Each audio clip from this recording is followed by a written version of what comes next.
Et bien, quand nous voyons aujourd'hui les mêmes qui sont au Parlement, les mêmes qui sont au Sénat, les mêmes qui sont au gouvernement, venir encore siéger dans ces assises de concertation, on se pose la question, qu'est-ce que cela va donner en plus?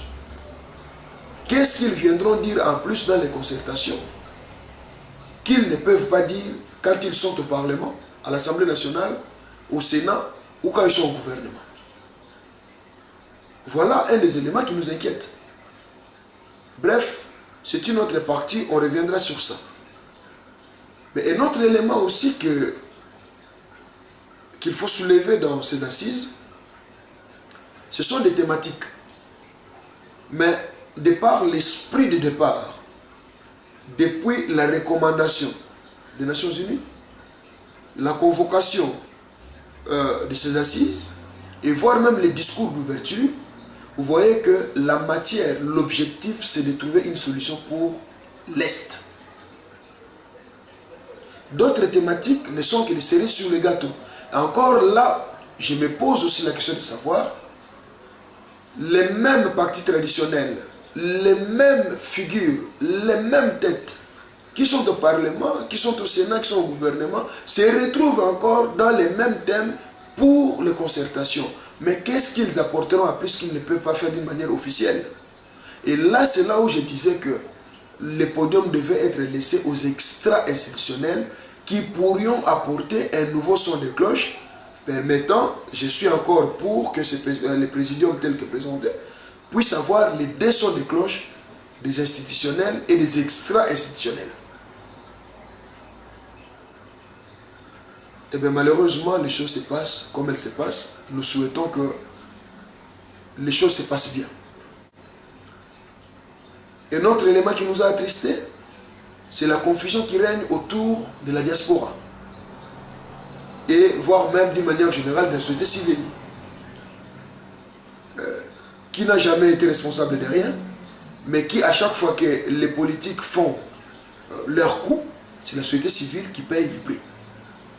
Et à regarder de la manière dont cette société civile est sous-estimée, et sous-représentée, et sous-qualifiée, eh bien on se pose la question, quelle est l'issue et on finira par où? La confusion dans la représentation et la représentativité de la diaspora. La diaspora qui est confondue aux combattants, et là aussi je regrette parce que ce sont des grands messieurs, je ne sais pas si c'est fait exprès, ou c'est par ignorance, ou on doit confondre la diaspora aux combattants, alors que les combattants ne sont qu'une branche de la diaspora. Parce qu'il faut dire que dans la diaspora, il y a bien sûr les combattants, il y a les résistants, il y a les opposants, mais il y a aussi les pro-pouvoirs, il y a la société civile, il y a tout le monde. Bref, j'ai toujours défini moi la diaspora comme un échantillon, un État dans un État. Mais avoir la manière dont on a défini et on a utilisé et on a représenté cette diaspora, eh bien, ce n'est pas trop encourageant. Mais là aussi dans le but et dans l'objectif, comme ça a été dit, de chercher la cohésion nationale, c'est vrai qu'il y a une tension terrible entre la majorité de la diaspora et les pouvoirs ou le régime du Congo. Il fallait aussi toucher là où il y a les vrais problèmes. Et partout de la manière dont ces assises, ces concertations sont présentées, apparemment on a loupé, on a frappé ailleurs, on n'a jamais touché, on n'a pas fait allusion à là où se trouvent les vrais problèmes. Si ce sont les combattants qui sont visés, il fallait voir avec les combattants qui sont en action. À ce que je voie, à ce que je sache, aucun de ces combattants en action n'a été consulté ou se retrouve dans ces assises. Donc c'est pour dire que après les concertations, la situation restera comme avant les concertations et ça risque même de s'empirer. Avec toutes les conséquences que vous connaissez, que je ne pourrais pas moi citer ici.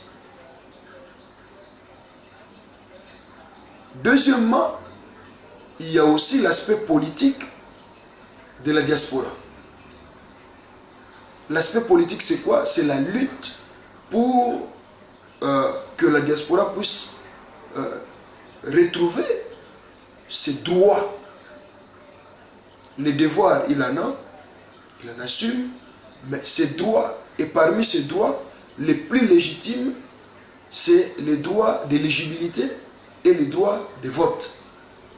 Autrement dit, l'attente de la diaspora dans ses assises ou de sa participation est plus pour réclamer ou chercher à obtenir la modification de la loi électorale afin de créer les circonscriptions électorales dans toute la diaspora, c'est-à-dire à l'extérieur du pays. Ça, c'est la cerise sur le gâteau que la diaspora pourrait ou doit apporter dans ses assises ou doit revendiquer dans ses assises. En tout cas, ceux qui sont là, c'est le message que nous leur lançons, parce que s'ils rentrent ici comme ils se sont présentés comme les représentants de ceux qui sont à l'extérieur, sans pour autant ramener ou racheter ou apporter une victoire X ou Y sur les vrais problèmes de la diaspora, et bien c'est là où je dis que après les concertations, risque d'être pire qu'avant les concertations. Donc, voilà d'une manière brève les pourquoi, les enjeux, les dessous de ces assises. Et ce qu'il faut encore dire dans ce que je dis sur ce que nous déplorons, la récupération politique, curieusement, vous verrez dans les comités préparatoires, c'est comme si la chose a été verrouillée. Dans les thématiques, la chose a été verrouillée.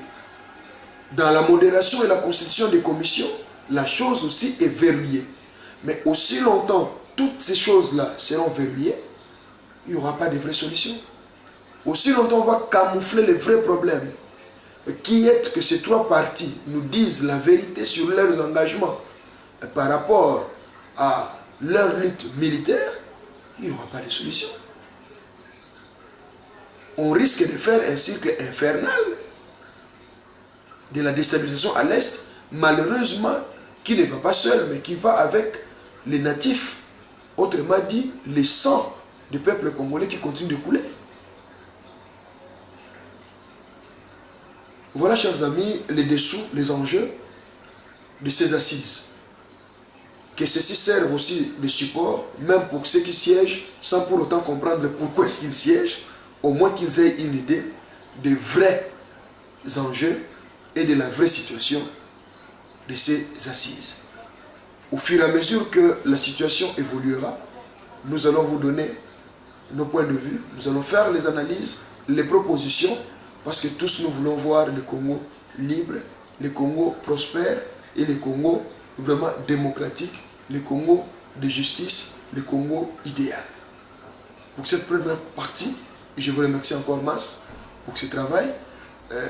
Je suis disposé à continuer, à vous expliquer, à partager le peu que je peux connaître moi, dans le but d'éclairer et de nous mettre tous dans la même diapason. En tout cas, une fois de plus, merci.